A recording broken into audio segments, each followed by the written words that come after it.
Assalamualaikum warahmatullahi wabarakatuh. Selamat siang semuanya.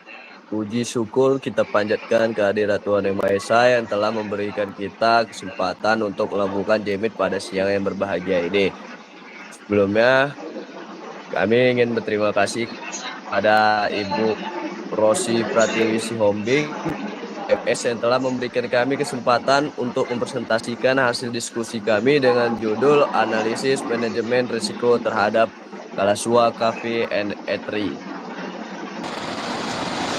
Baik, saya di sini akan menjelaskan tentang detail usaha dari Kalasua Cafe. Kalasua Cafe ini memiliki nama lengkap yaitu Kalasua Cafe and Eatery yang didirikan pada tanggal 4 April 2021 dengan pemilik yang bernama Ibu Endriadi dan suami. Kalasua Cafe ini memiliki produk unggulan yaitu Kalasua Signature yang beroperasi pada jam 15.30 PM sampai dengan 24 PM.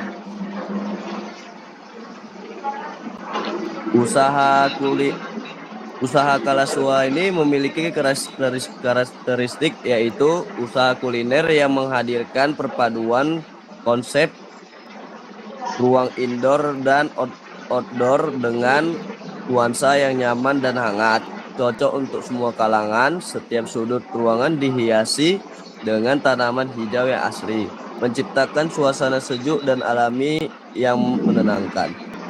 Yaitu ada juga snack, yang pertama dimsum ayam, yang kedua french fries, yang tiga singkong goreng, yang keempat risol ayam, yang kelima pisang crispy, dan keenam mix snack.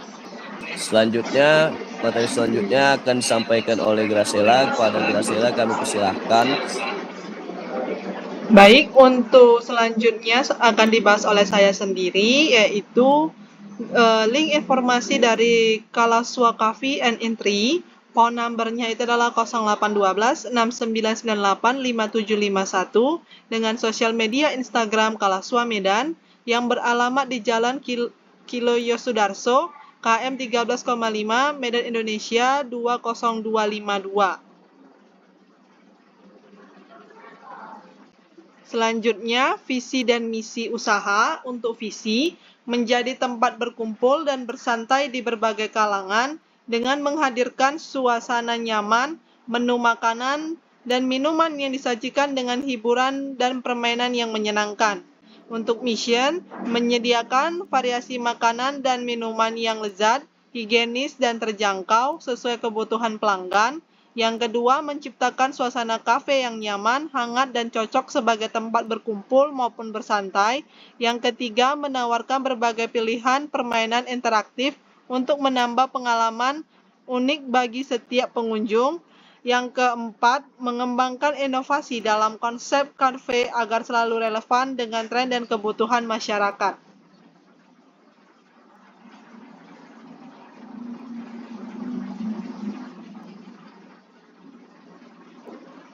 Saya kembalikan kepada moderator.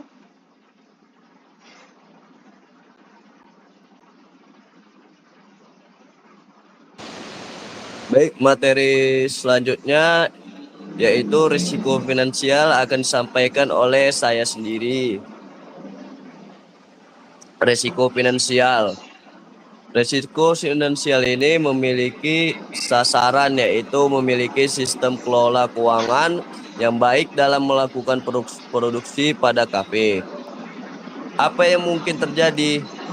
Adanya pengertian atau penghapusan produk yang memiliki biaya produksi tinggi.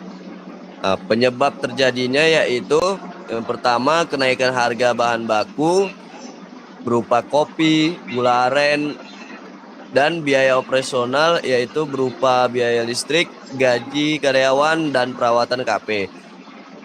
Yang kedua, keuntungan yang didapat oleh kafe akan mengalami penurunan.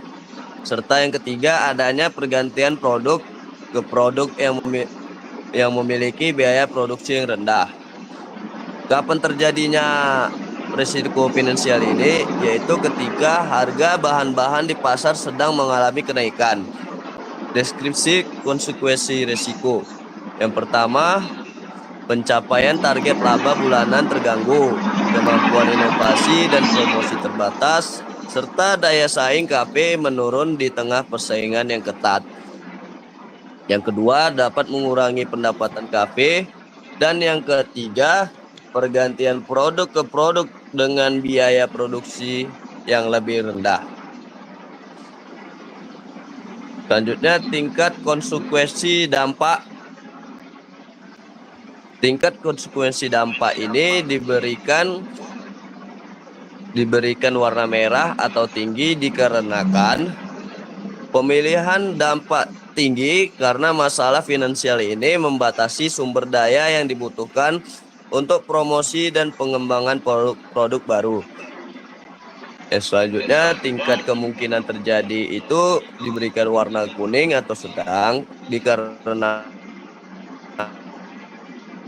terjadi 6 kali sampai 9 kali dalam 1 tahun. Yang terakhir, level resikonya tinggi itu tinggi dan diberikan warna merah.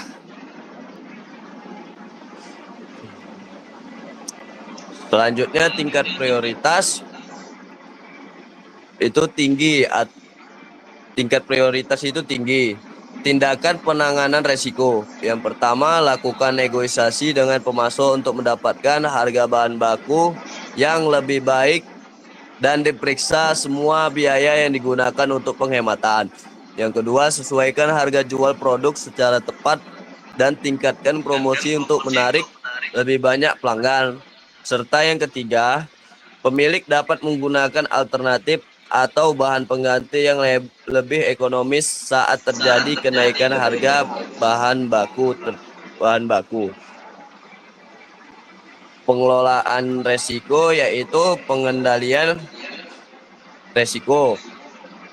Alasan pengendalian resiko yang pertama, karena dalam pengelolaan resiko di bagian finansial dilakukan dengan cara menurunkan probabilitas terjadinya risiko yang dapat menyebabkan kafe kalsua, adanya produk yang diganti, dan bagian produksi dalam menjaga stabilitas pendapatnya. Baik, materi selanjutnya akan disampaikan oleh Jos Bram Tambah. Pada Jos Bram kami persilahkan. Oke, baik. Saya akan menjelaskan mengenai resiko strategis. Untuk resiko strategisnya ialah adanya pesaing usaha lain. Nah, untuk sasarannya ialah menjadi usaha yang dapat berkembang dan berjalan secara lancar. Dan untuk apa yang mungkin terjadi, ialah terjadi kesulitan dalam mempertahankan keberlangsungan usaha jangka panjang. Untuk penyebab terjadinya ialah yang pertama, ketidakmampuan beradaptasi dengan perubahan yang terjadi. Yang kedua ialah sistem pemasarannya yang kurang efektif dan tidak menyesuaikan dengan perkembangan pasar. Yang ketiga ialah kesalahan dalam mengidentifikasi dan memenuhi kebutuhan dan keinginan pelanggan. Dan kapan terjadi? Ini terjadi pada saat ketika kafe sudah mulai berjalan dan munculnya usaha-usaha sejenis. Deskripsi konsekuensi resiko. Yang pertama ialah mengakibatkan menurunnya pendapatan dan keuntungan pada kafe.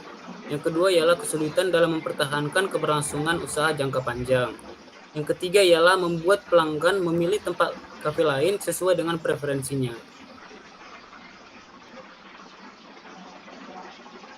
Kita masuk pada tabel pengukuran risiko. Pada tingkat konsekuensi atau dampak, kita mengambil risiko tinggi dikarenakan berhubungan langsung dengan kelangsungan hidup jangka panjang kafe dan dapat menurunkan pendapatan, kesulitan mempertahankan usaha, atau hilangnya pelanggan ke pesaing, yang dimana ini menunjukkan bahwa kafe telah mengalami kegagalan. Untuk tingkat kemungkinan terjadi, kita mengambil sedang, yang dimana ini karena terjadi hanya 6 kali sampai 9 kali dalam 1 tahun. Baru kita masuk ke tingkat prioritasnya ialah tinggi pada risiko strategi. Nah, kita masuk ke tindakan-tindakan penanganan risiko. Yang pertama ialah kita dapat mengevaluasi terhadap jenis usaha kafe dengan melihat dan memahami tren pasar dan dan menginovasi produk kita untuk menjadi lebih baik. Yang kedua ialah pemilik dapat menggunakan sistem pemasaran digital yang dapat menjangkau pasar yang lebih luas dan menarik lebih banyak pelanggan. Yang ketiga ialah pemilik dapat menyediakan survei berkala dari pelanggan untuk mengembangkan menu atau menyesuaikan terhadap kebutuhan pelanggan. Sekian saya berikan kepada moderator.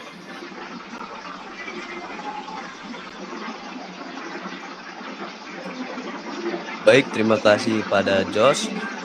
Materi selanjutnya akan disampaikan oleh Nadia. Pada Nadia kami persilahkan.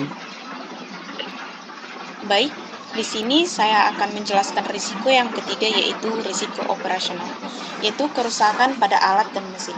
Sasarannya adalah pelanggan menerima makanan dan minuman yang disajikan dengan baik. Apa yang mungkin terjadi? Yaitu terjadinya penurunan kualitas dan kecepatan layanan yang dilakukan. Penyebab terjadinya ada 3. Yang pertama, terjadi salah komunikasi antara pemilik dan karyawan. Yang kedua, proses kerja yang rumit dan tidak efisien. Dan yang ketiga, kurangnya pelatihan karyawan baru membuat penggunaan alat secara sembarangan. Kapan terjadinya? Yaitu ketika karyawan ingin membuat pesanan hidangan makanan dan minuman kepada pelanggan. Deskripsi konsekuensi risikonya ada 3. Yang pertama, menyebabkan pelayanan terhadap pelanggan lambat. Kedua, terjadinya kesalahan pesanan yang dibuat oleh karyawan. Ketiga, kerusakan alat yang mengganggu kelancaran operasional dan stabilitas tim. Tingkat konsekuensi atau dampaknya kami membuat warna kuning atau sedang. Nah, pemilihan dampak sedang karena dampak risiko ini bisa segera diperbaiki. Meskipun menyebabkan ketidaknyamanan bagi pelanggan dan mengganggu operasional harian, namun dampaknya tidak langsung mengancam keberlangsungan dari usaha cafe tersebut. Tingkat kemungkinan atau terjadi kami membuat warna kuning atau sedang. Pemilihan peringkat sedang karena terjadi 6 kali sampai dengan 9 kali dalam 1 tahun. Dalam kasus ini, risiko tersebut dipilih pada peringkat frekuensi tersebut. Artinya, masalah ini tidak terjadi terus-menerus setiap bulan, tapi juga tidak jarang. Misalnya, saat harga kopi atau gula naik atau saat ada pengeluaran tambahan untuk gaji dan listrik, maka biaya produksi jadi tidak terkendali. Level risikonya kami buat warna kuning atau sedang. Tingkat prioritasnya yaitu sedang atau operasional. Lalu tingkat penanganan risikonya ada 3. 1. Menyediakan panduan tertulis dalam prosedur penggunaan alat atau mesin yang dapat dengan mudah dipahami oleh karyawan. Kedua, bentuk alur kerja dengan prosedur yang lebih efisien dan efektif. 3. Pemilik dapat membuat program pelatihan bagi karyawan baru dalam penggunaan alat yang benar dan aman dengan pelatihan ulang secara berkala bagi karyawan. Pengelolaan risikonya yaitu penghindaran risiko.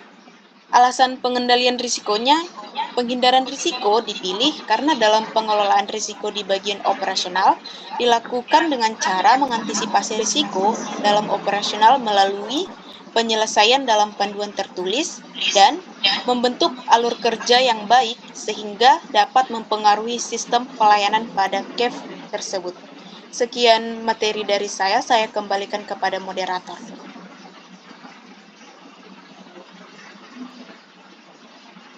Terima kasih kepada Nadia. Baik, materi selanjutnya akan disampaikan oleh Nabila. Kepada Nabila kami persilahkan.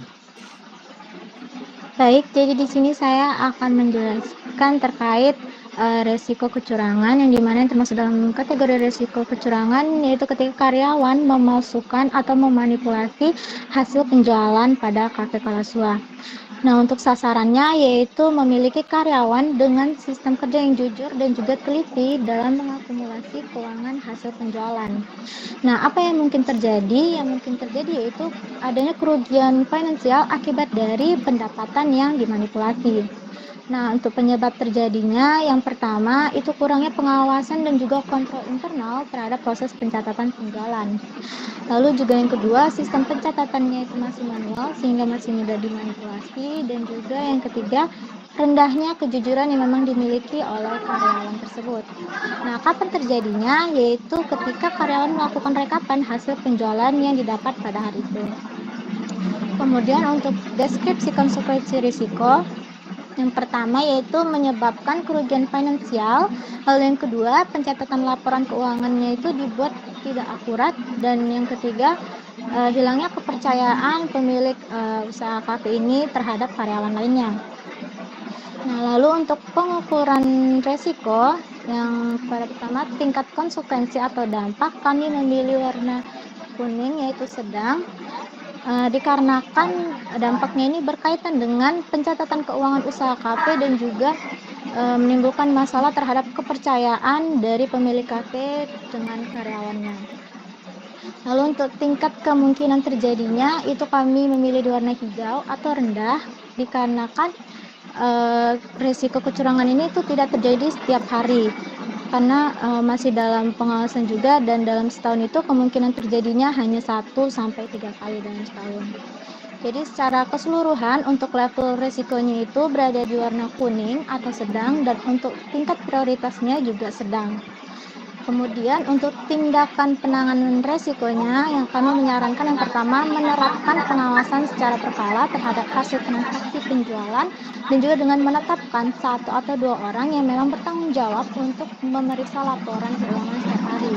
Lalu yang kedua, mengganti sistem yang sebelumnya manual menjadi sistem digital, dan juga yang ketiga memberikan sanksi tegas jika memang ditemukan ada karyawan yang bertindak curang atau tidak jujur. Kemudian dalam pengelolaan resikonya itu termasuk dalam pengurangan resiko. Kenapa termasuk dalam pengurangan resiko? Karena dalam pengelolaan risikonya tadi dilakukan ada pengawasan dan juga pergantian sistem yang sebelumnya manual menjadi digital, dan juga membuat sanksi yang tegas itu ditujukan untuk mengurangi terjadinya risiko-risiko kecurangan pada kafe Kalasua itu. Sekian dari saya kembalikan kepada moderator.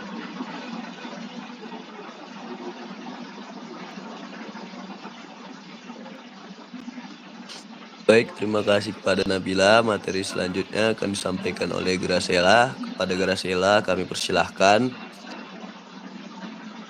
Baik, untuk resiko kepatuhan, yaitu resikonya adalah pengelolaan limbah dapur yang tidak sesuai standar. Sasarannya membuat usaha kafe dengan lingkungan yang nyaman dan bersih sesuai dengan standar dan regulasi yang berlaku. Apa yang mungkin terjadi yaitu pengeluaran tambahan untuk membersihkan dan memperbaiki dampak pencemaran. Untuk penyebab terjadinya yaitu 1. Pembuangan limbah langsung ke saluran pembuangan tanpa pengolahan terlebih dahulu. 2. Kurangnya pemisahan dan pengelolaan limbah secara tepat. 3. Tidak rutin melakukan perawatan atau pembersihan area pembuangan limbah. Untuk kapan terjadinya? Ketika jam operasional berakhir, sisa-sisa makanan dan sampah yang ingin dibuang oleh pemilik atau karyawan kafe. Deskripsi konsekuensi resiko, yang pertama dapat menyebabkan pencemaran lingkungan sekitar kafe. Yang 2, kondisi lingkungan kerja bisa menurun akibat limbah yang menumpuk atau tidak terkelola dengan benar. Yang ketiga, mengeluarkan biaya tambahan untuk membersihkan dan memperbaiki kerusakan yang terjadi. Untuk selanjutnya, resiko kepatuhan untuk tingkat konsekuensi dampak diberikan warna hijau, dikarenakan dalam dampaknya ini hanya terjadi terhadap regulasi dan tanggung jawab sosial yang dapat langsung diperbaiki oleh pihak kafe. Nah, untuk tingkat kemungkinan terjadinya itu berwarna kuning dikarenakan frekuensinya 6-9 kali dalam 1 tahun, dan level resiko yang didapat yaitu adalah rendah. Karena dalam level resiko ini tidak terlalu menyebabkan permasalahan pada operasional maupun finansial dari kafe secara berkelanjutan. Tindakan penanganan resiko yang pertama, buat pengolahan sistem limbah sederhana sebelum dibuang ke pembuangan umum. Sediakan tempat sampah yang terpisah untuk limbah organik dan non-organik. Yang ketiga, tetapkan jadwal harian atau mingguan dalam membersihkan dan merawat area pembuangan limbah dengan baik. Untuk pengelolaan resikonya itu adalah penghindaran resiko. Karena dalam pengelolaan resiko dapat dilakukan dengan cara membuat pengolahan dan menyediakan sistem dan jadwal yang terstruktur terhadap limbah dapur yang dihasilkan. Saya kembalikan kepada moderator.